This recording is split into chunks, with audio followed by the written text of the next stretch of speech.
News 7 Tamil நேயர்களுக்கு வணக்கம். நாடு முழுக்க இப்போ எஸ்ஐஆரை பற்றி தான் பேச்சு இருக்குது.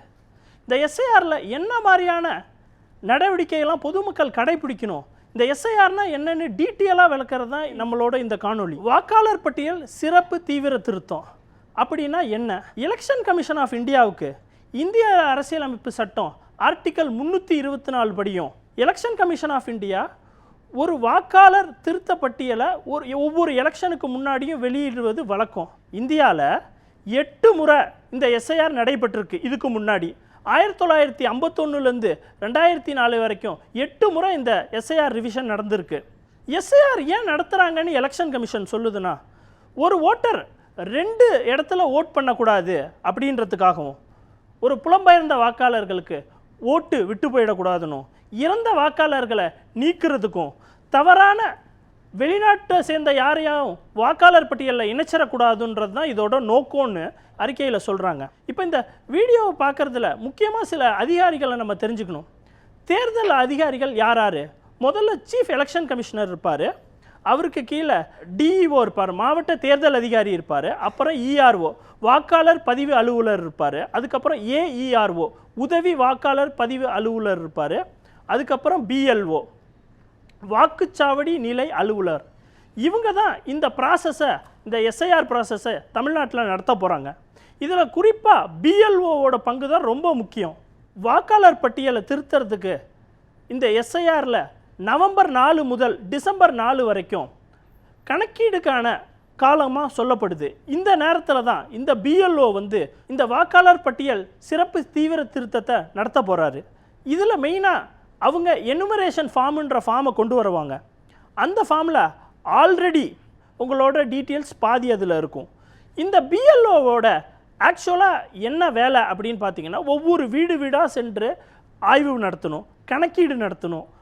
அதே மாதிரி இந்த எஸ்ஐஆர் இதுக்கு முன்னாடி தமிழ்நாட்டில் 2002லேருந்து 4 வரைக்கும் ஒரு எஸ்ஐஆர் நடந்திருக்கு. அந்த எஸ்ஐஆரை இதோட லிங்க் பண்ணணும். அதாவது இப்போ உங்களுக்கு ஒரு ஃபார்ம் வந்திருக்கும், அந்த ஃபார்மில் நீங்கள் இதுக்கு முன்னாடி 2002-4 நீங்கள் வாக்காளராக இருந்தீங்கன்னா நீங்கள் அந்த எஸ்ஐஆரில் பதிவு பண்ணப்பட்டிருப்பீங்க. அதை இதோட லிங்க் பண்ணணும்.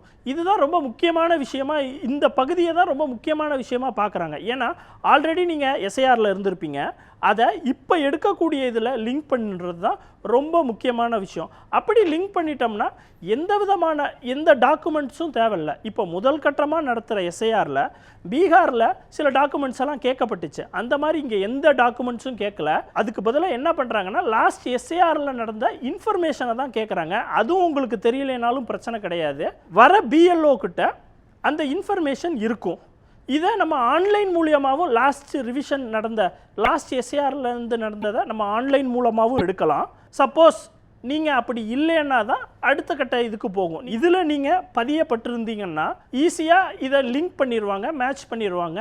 அதை ஈஸியை மேப் பண்ணிடும். இதுதான் எனுமரேஷன் ஃபார்ம். இதில் உங்கள் பெயர் இருக்கும், உங்கள் எபிக் நம்பர் இருக்கும், ஒரு QR கோடு கொடுத்துருப்பாங்க, உங்கள் இந்த பழைய ஃபோட்டோ இருக்கும். இப்போ இந்த பிஎல்ஓ ஆஃபீஸர்கிட்ட நீங்கள் ஒரு புது ஃபோட்டோவை தர மாதிரி இருக்கணும். அதுக்கப்புறம் கீழே குறிப்பாக இந்த பகுதியை தான் நம்ம பார்க்கணும். இதில் லாஸ்ட் டைம் நீங்கள் என்ன எஸ்ஐஆரில் இருந்தீங்களோ அந்த நம்பரை போடணும். உங்களுக்கு தெரிஞ்சால் பரவாயில்ல, ஈஸியாக அதில் போட்டு ஈஸியாக மேப் பண்ணலாம். தெரியலேனாலும் பிஎல்ஓ அந்த லிஸ்ட்டோடு தான் வருவார்.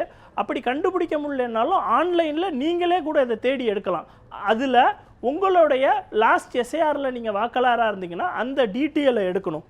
பக்கத்தில் இருக்கிறதுல உதாரணத்துக்கு உங்கள் தந்தை, தாய் அல்லது மனைவி, கணவர், இந்த மாதிரி யாருடைய லாஸ்ட் எஸ்ஐஆரில் கொடுத்த டீட்டெயிலும் கொடுத்துட்டிங்கன்னா நீங்கள் எளிமையாக இந்த எஸ்ஐஆரில் இந்த ஃபார்ம் ஃபில்லப் ஆகிடும். எந்த விதமான பிரச்சனையும் இருக்காது. சப்போஸ் உங்களுக்கு அது இல்லை அப்படின்னா 2004 இதில் பண்ணலைன்னா உங்கள் சொந்தக்காரங்களோட டீட்டெயில்ஸை மட்டும் பூர்த்தி செஞ்சு ஃபார்ம் கொடுக்கணும். இந்த ஃபார்ம் 6 நீங்கள் புது வாக்காளராக ஜாயின் பண்ணணுன்னா இந்த ஃபார்மை தான் கொடுக்கணும். 1/1/2026 நீங்கள் 18 வயசு அடைஞ்சிருக்கணும்.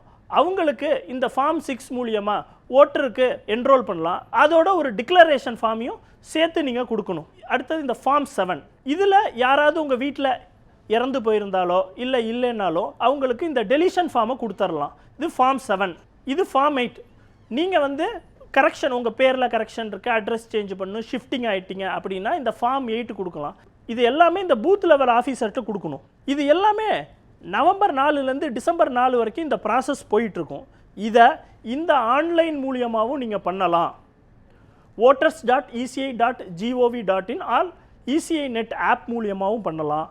இல்லைனாலும் அங்கீகரிக்கப்பட்ட கட்சிகளோட பூத் ஏஜென்ட்ஸும் வந்து இந்த ஃபார்மை, இந்த எனுமரேஷன் ஃபார்மை அவங்க மூலியமாகவும் நீங்கள் இஆர்ஓ கிட்ட கொடுக்கறதுக்கான வாய்ப்பு இருக்குது. ஆர் பிஎல்ஓ மூலியமாகவும் கொடுத்து அன்னன்னைக்கு அதை அவங்க ஆப்பில் ஏற்றுவாங்க. இது முடிஞ்சவுடனே ஒரு டிராஃப்ட் எலக்ட்ரோல் கொடுப்பாங்க 9ஆம் தேதி. அதில் உங்கள் பேர் இடம்பெற்றிருக்கான்னு பார்க்குறது ரொம்ப ரொம்ப முக்கியம். அது முதல் ஃபேஸில் வீடு வீடாக வந்து பார்ப்பாங்க. அதில் என்ன மாதிரியான மாற்றங்கள் வேணுமோ அதை நீங்கள் வந்து அந்த பூத் லெவல் ஆஃபீஸர்கிட்ட சொல்லலாம். உங்களுக்கு என்ன விதமான பிரச்சனைகள் இருந்தாலும் அதை அவங்கள்ட்ட சொல்லலாம். அதுக்கு தகுந்த ஃபார்ம்களை கொடுப்பாங்க. நீங்கள் அதை என்ட்ரி பண்ணி அது போய் இஆர்ஓ கிட்ட சேர்ந்து நீங்கள் இந்த டிராஃப்ட் எலக்ட்ரோ ரோலில் வந்தாகணும். சப்போஸ் உங்கள் பேர் விடுபட்டிருக்கு, நீங்கள் ஃபார்ம் கொடுத்துருக்கீங்க, இருந்தாலும் உங்கள் ஃபார்ம் வரலனா எலெக்ஷன் கமிஷன் சார்பாகவே உங்களுக்கு ஒரு நோட்டீஸ் இஷ்யூ பண்ணுவாங்க, நீங்கள் விடுபட்டிருக்கீங்க அப்படின்னு. இந்த நோட்டீஸ் இஷ்யூன்றது ரொம்ப முக்கியமான விஷயம். எலெக்ஷன் கமிஷனே இதை பண்ணுவாங்க. ஏன்னா இதுக்கப்புறம் நீங்கள் அடுத்த ஒரு ஃபேஸுக்குள்ளே போவீங்க. Claims and objection period. இது வந்து பார்த்தீங்கன்னா அன்னைக்கே டிசம்பர் 9லேருந்து ஜனவரி 2026 வரைக்கும் நீங்கள் இதை அப்ளை பண்ணுறதுக்கான ஒரு ஆப்ஷன் இருக்குது. இது வரைக்கும் நீங்கள் எந்த விதமான டாக்குமெண்ட்டும் கொடுக்க தேவையில்லை. ஆனால் இந்த ஃபேஸில் கண்டிப்பாக சில டாக்குமெண்ட்ஸ் நீங்கள் கொடுக்குற மாதிரி இருக்கும். இந்த பீரியட் முடிஞ்ச உடனே நீங்கள் அப்ளை பண்ணியிருப்பீங்க. அதோட இயரிங் வரும். 9 டிசம்பர் முதல் 31 ஜனவரி வரைக்கும் இது போகும். ஏன்னா உங்களோட கிளைம்ஸ் அப்ஜெக்ஷன்ஸை நீங்கள் தெரிவிச்சிருப்பீங்க. இதில் தான் நீங்கள் உங்களோட டாக்குமெண்ட்ஸ், சொல்லியிருக்கிற டாக்குமெண்ட்ஸில் இதை நீங்கள் கொடுக்கறதா இருக்கும். அதை சரி பார்த்து உங்கள் ஓட்டு போடுவதற்கான விஷயத்தை உறுதிப்படுத்துறது தான் இந்த ஃபேஸ். முக்கியமாக இந்த 13 தகவல்களை தான் அவங்க கேட்டிருக்காங்க. இந்த 13 விஷயம், உதாரணத்துக்கு பார்த்தீங்கன்னா உங்களோட பிறந்த சான்றிதழ், பாஸ்போர்ட்டு, இந்த மாதிரியான டாக்குமெண்ட்ஸ், இந்த மாதிரி கிட்டத்தட்ட 13 விஷயங்கள் சொல்லியிருக்காங்க. இதெல்லாம் முடிஞ்சு இதில் உங்களுக்கு ஏதாவது பிரச்சனை அப்படின்னு நீங்கள் ஃபீல் பண்ணிங்கன்னா, இஆர்ஓ சைட்லேருந்து இவங்க சொல்கிறது எனக்கு உடன்பாடு இல்லைன்னா நீங்கள் ஃபஸ்ட் அப்பீல் யாருக்கிட்ட போகலான்னா டிஇஓட்ட போகலாம். பெரும்பாலும் அந்த மாவட்ட ஆட்சித்தலைவராக இருப்பாங்க, சரி பார்ப்பாங்க. இதுதான் ஃபஸ்ட்டு அப்பீல். இதில் உங்களுக்கு உரிய பிரச்சனைகளை கிளைம்ஸ் எல்லாம் சொல்லலாம். அடுத்தது 2வது அப்பீல். இது நேராக அந்த மாநிலத்தோட தலைமை தேர்தல் அதிகாரிகிட்டே நீங்கள் பண்ணலாம். இதில் உங்களுக்கு ஏற்பட வேண்டிய பிரச்சனைகளெல்லாம் சொல்லி நீங்கள் இறுதி வாக்காளர் பட்டியலில் சேர்றதுக்கான முயற்சிகள் எடுக்கலாம். இதில் நம்ம ஞாபகம் வச்சுக்கக்கூடிய முக்கியமான சில விஷயங்களை மட்டும் நான் நினைவுபடுத்துகிறேன். இந்த நவம்பர் 4 முதல் டிசம்பர் 4 வரை இந்த பிஎல்ஓ ஆஃபீஸர் உங்கள் வீடு தேடி வரும்போது அந்த ஃபார்மை ஃபில்லப் பண்ணி உங்கள் வீட்டில் உள்ள எல்லாரும் இதை ஃபில்லப் பண்ணி இதை சமர்ப்பிக்கணும் அப்படின்றது ரொம்ப முக்கியமான விஷயம். இதை யாரும் தட்டி கழிச்சிடாதீங்க. இது ரொம்ப ரொம்ப முக்கியமான விஷயம். இதை நீங்கள் வந்து இது யாரும் பயப்பட தேவையில்லை. அரசியல் கட்சிகளும் எல்லா கட்சிகளும் பூத் லெவல் ஏஜென்ட்ஸுமே இதுக்கு ஹெல்ப் பண்ணுறாங்க. யாருக்கு தெரியலேனாலும் பிரச்சனை இல்லை, மற்றவங்க உதவியை நாடலாம். பிஎல்ஓ ஆஃபீஸரையும் அவங்க உதவியும் நீங்கள் நாடலாம், உங்களுக்கு ஹெல்ப் பண்ணுவாங்க. ப்ரீவியஸ் எஸ்ஐஆரோட உங்களோட மேப் பண்ணுறது தான் ரொம்ப ரொம்ப முக்கியமான விஷயம். அதை எலெக்ஷன் கமிஷன் பண்ணும். இதுதான் எஸ்ஐஆர் தொடர்பான ஒரு முக்கியமான விஷயங்கள். இதை நினைவுக்கு வச்சுக்கிட்டு முன்னாடியே ஆன்லைன்லேயே நீங்கள் எந்த எஸ்ஐஆரில் இருக்கீங்கன்னு கூட போய் செக் பண்ணுங்கள். இல்லைனாலும் பரவாயில்ல, பிஎல்ஓ வரும்போது அவங்கள்ட்ட நீங்கள் அந்த எஸ்ஐஆரை பெற்று இந்த படிவத்தோடு ஃபில் பண்ணிங்கன்னா நீங்கள் ஈஸியாக இந்த லிஸ்ட்டில் வந்துடலாம். இதில் எந்த விதமான பிரச்சனையும் இருக்காதுன்னு நம்புகிறோம்.